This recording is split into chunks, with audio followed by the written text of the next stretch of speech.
주님께서 또 욥에게 말씀하셨다.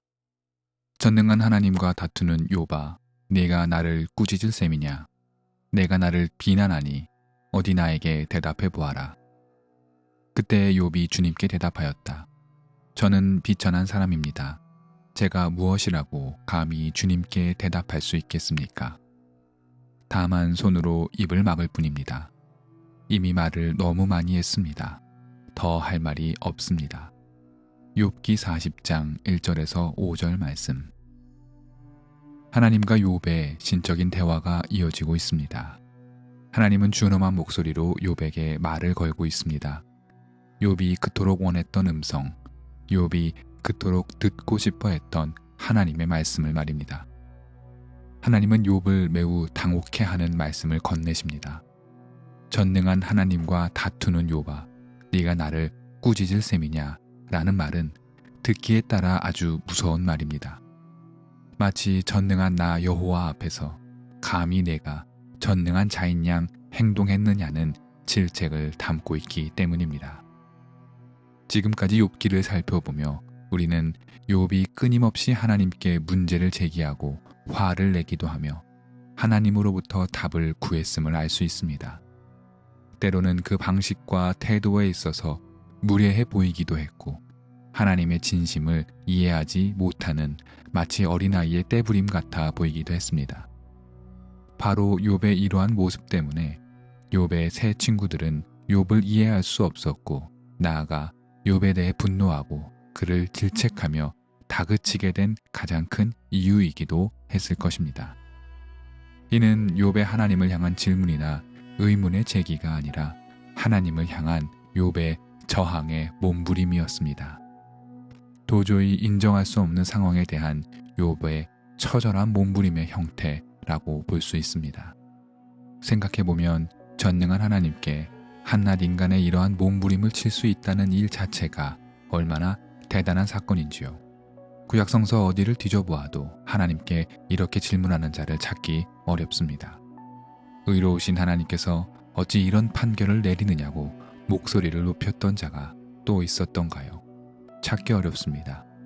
그만큼 욥은 구약성서의 매우 예외적인 존재임에 틀림이 없습니다. 욥의 몸부림은 크게 두 가지로 나뉠 수 있겠습니다. 먼저 의로운 자의 고난의 이유가 무엇인가 하는 점입니다. 욥은 의로운 자 가운데서도 의로운 자였습니다. 욥의 주변 사람들은 욥이 의로운 사람이라는 것을 의심하지 않았습니다. 하다못해 사탄마저도 욥의 의로움 그 자체를 인정했을 정도이니 말입니다. 그러나 욥은 의인임에도 불구하고 막대한 고난에 휩싸였습니다. 욥의 첫 번째 몸부림이 바로 여기에 있습니다. 하나님, 어째서 의인이 고난을 받아야 하는 것입니까? 어째서 의인이 세상에서 이런 대접을 받아야 한다는 말입니까? 욥은 줄기차게 이 질문을 던지며 말 그대로 하나님께 응수합니다. 이는 욥의 포효이지만 어쩌면 우리 시대의 질문이기도 합니다. 어떻게 선하고 바르게 살아가는 자들이 세상으로부터 피해를 받아야 하는가? 법 없이도 살 수 있는 사람들이 어째서 예기치 않은 사고와 사건에 휘말려 고통을 당해야 하는가? 평생 교회를 섬기며 올바른 신앙을 추구한 이들에게 왜 갑자기 고난이 찾아오는가? 경우가 다른 부분이 많겠지만 욥의 외침은 우리의 심정과 우리의 현실을 담아내고 있는 것 같습니다. 의로운 자들의 고난에 대해 비단 욥과 우리만 의문을 가졌던 것은 아닐 것입니다. 아마 주님이 오신 후 많은 신앙의 선조들이 이와 같은 질문을 던졌을 것이고 나름의 대답을 했을 것입니다. 그런데 우리는 이 질문, 그러니까 의인이 왜 고난을 당해야 하는가라는 질문에 반드시 따라붙는 그림자 같은 질문이 하나 더 있음을 알고 있습니다. 그것은 왜 악인이 잘 되는가입니다. 이는 욥의 두 번째 몸부림에 대한 요약입니다. 악인이 왜 잘 풀리는가? 악인은 왜 심판받지 않는가? 하나님은 왜 악인을 징계하지 않으시는가? 욥의 두 가지 질문에 대한 몸부림, 즉 의인은 왜 고난을 당해야 하는가와 악인은 왜 심판을 받지 않는가라는 것은 마치 사물과 그에 연결된 그림자처럼 사실은 하나의 질문임에 다르지 않습니다. 두 가지 질문은 사실 같은 질문이라는 말입니다.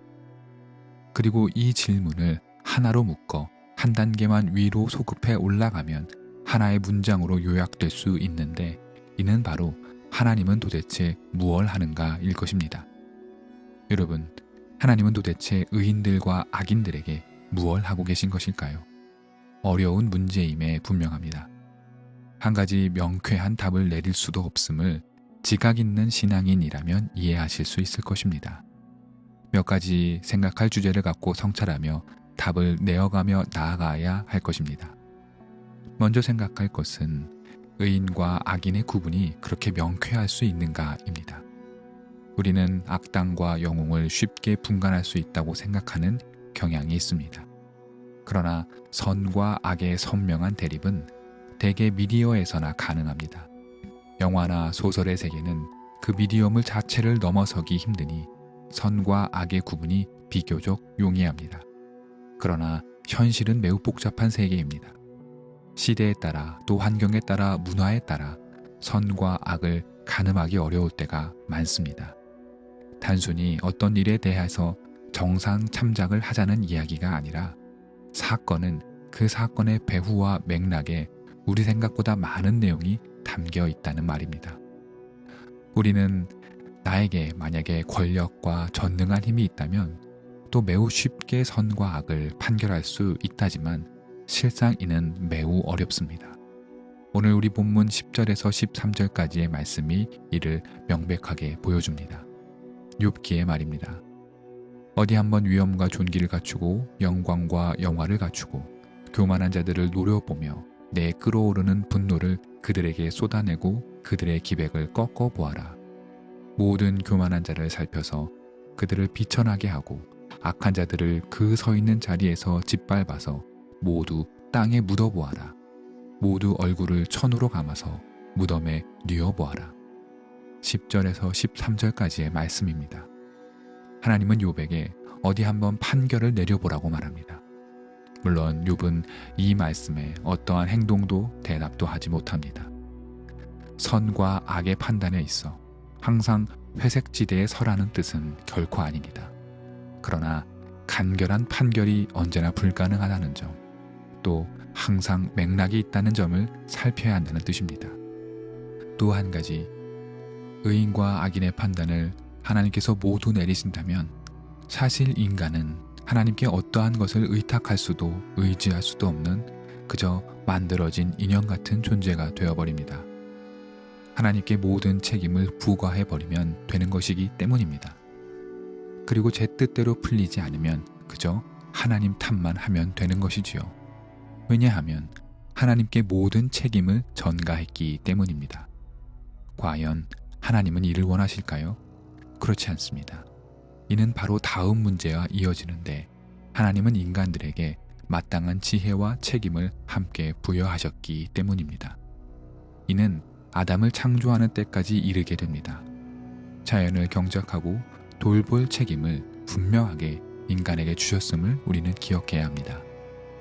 따라서 우리는 의인의 고난을 막기 위해 애써야 하는 책임이 있고 악인의 심판을 위해 애써야 하는 책임이 있다는 말입니다. 그렇습니다. 하나님은 우리를 세상의 청지기로 부르셨고 우리가 책임질 수 있는 힘과 용기와 지혜를 함께 주셨습니다. 우리는 주님 주신 바른 마음을 갖고 사람들과 연대하여 의로움을 추구하고 악을 멀리해야 합니다. 물론 의인이 고난당할 수 있고 악인의 승리를 목도할 수도 있습니다. 그러나 우리가 하나님을 의지한다면 의인의 고난을 되돌리기 위해 서로 도와야 하며 악인이 마땅한 심판에 이르기 위해 우리는 더욱더 정의롭게 행동해야 하는 것입니다. 우리는 고장난 세상을 보며 하나님의 무능력을 한탄합니다. 그러나 하나님이 무능력한 것이 아니라 우리가 우리의 책임을 많은 부분 회피하고 있음을 분명하고 솔직하게 인식해야 합니다. 하나님은 이미 우리에게 많은 것들을 주셨음을 알아야 합니다. 전능한 힘을 갖고 세상을 판단해 보라는 하나님의 말씀에 욥이 침묵할 수밖에 없었던 것을 우리는 잘 기억하고 성찰해야 합니다.